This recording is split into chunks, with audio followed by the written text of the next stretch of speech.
Welcome, and thank you for joining for another whiskey review. Today, take a look at a Caol Ila 10-year-old, Dustin, from the Signatory Vintage Collection.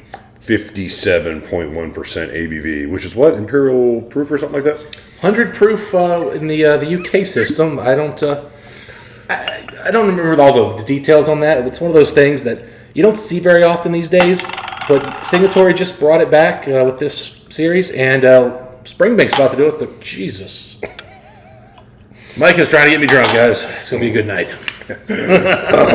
Yeah, it was a 57 one that Cavalon's like at some point like only went to that going forward. But anyway, Signatory always one of our favorite independent bottlers, and this one is a combination of first fill and refill Oloroso sherry. This is a batch versus being a single cask or something like that from these guys. So let's get into it, Mike. Woo!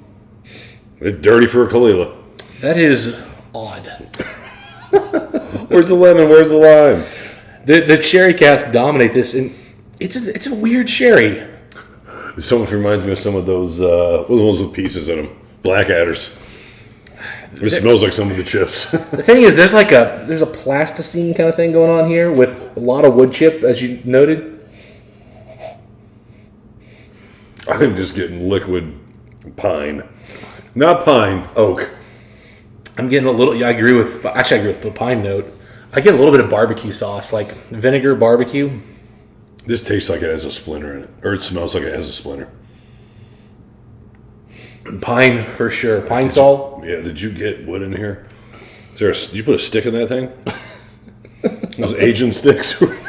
Well, I've complained that Signatory on their first fill can be overly oaky, and so I'm guessing they used a really refilled cask or two and a really dark, overly oaky cask. Boy, that is woody and spicy, with just a funky twinge of smoke. All right, now that it's opening up a little bit, some of that It is. For me, yeah. For you. For me, it's opened up, and now it's more wood. Whereas initially, when I smelled it, there was a funky vinegar barbecue thing going on that was not pleasant, buddy. More wood than what I have to look forward to. Yes, it's just going to get woodier and woodier. Oh, jeez. There's a bit of a sour. It's like a sour. It's a sour lemon, and not your traditional sour sense, but like the milk has turned sour. I know Caol Ila well. This is not the Caol Ila I know. This Caol Ila needs an intervention. You know how you made me feel? I will say, which review $5.94. I will say this: it has very nice smoke notes. They're very clean, classic Caol Ila. You got to work for them though. They aren't readily available. Man, Tyrone Biggins. I don't know why I'm going back to that scene from the Chappelle show. You stole my car. No, I didn't, Sheila. And when I pull my nose a little bit out, a little bit away from the glass, I do get kind of a nice, richer, again, sort of like barbecue rib kind of thing going on. Yeah, I'm still getting wood. A lot of wood. I am too. That's why I pulled my nose a little bit further away to try. I'm not even going to tell Oloroso. I think that's what's mucking up the peat. I think that's what the funkiness The wood is from the Oloroso. I mean, but straight up. It's like a funky chocolate. Something that it will eventually be chocolate. Funky baker's chocolate? I don't know how to say this. This is not what I was expecting. So I'm going to jump in and taste it. Dustin, I tell you what, it's getting prickly now. Mm-hmm. There's like peppery spice to go along with a bunch of splinters in my hand. Wow. Well, first off, this drink's hot as fuck. This is alcohol forward. It is got a bit of sour funk. And as the finish kicks in, you get the peat smoke with wood like congealed into it, where it's like liquid wood just blasting you on the finish. There is a mixture of funk, almost like a baby diaper kind of a smell in there even. Yeah, it's not a great thing. Can't wait. That said, I mean, the finish, once you get past some of that, is kind of classic sherry, Caol Ila. I mean, there is some good here. It's just, it's being hidden by something that's gone wrong. And I think that's the best way to put it. Something has gone wrong here.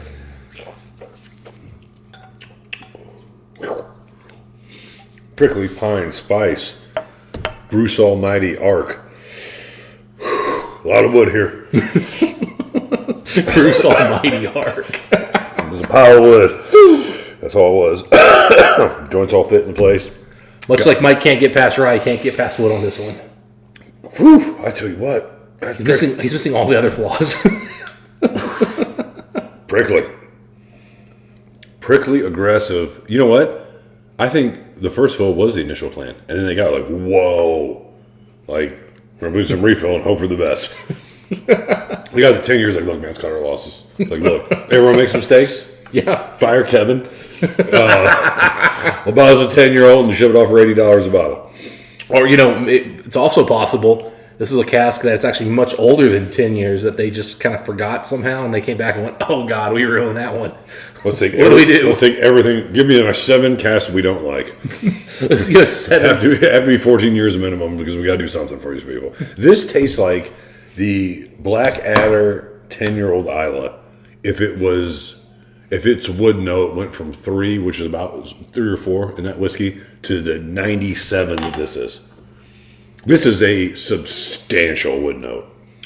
So I like the woods. Yeah. If you got lost in the woods, people here, they eat berries, go crazy, Yellow Brick Road, that sort of thing. So I've heard of people like eating bark. This is what I feel like losing your mind, dehydration, lost in the woods, chewing on a tree would be like. All right, so I have a recommendation for you, Mike. When you do water, Do you agree with any of that? agree with everything you said there. Okay. When you go add water here, go medium high. Oh, that's right. I have a reprieve. Because I think you're going to find this interesting with water. Oh man, you can tell how thick it is. Jeez, So, it's thick wood. I mean, but now when you smell it, Mike, this official drink of beavers. the water's almost, to me, killed the nose to where it's very much more vanilla. And I don't mean that in a good way. I mean, like, it kind of... I'm getting wood. Still? Yes. But put another drop of water. Don't get me wrong, there's still wood here. I mean, don't get me wrong.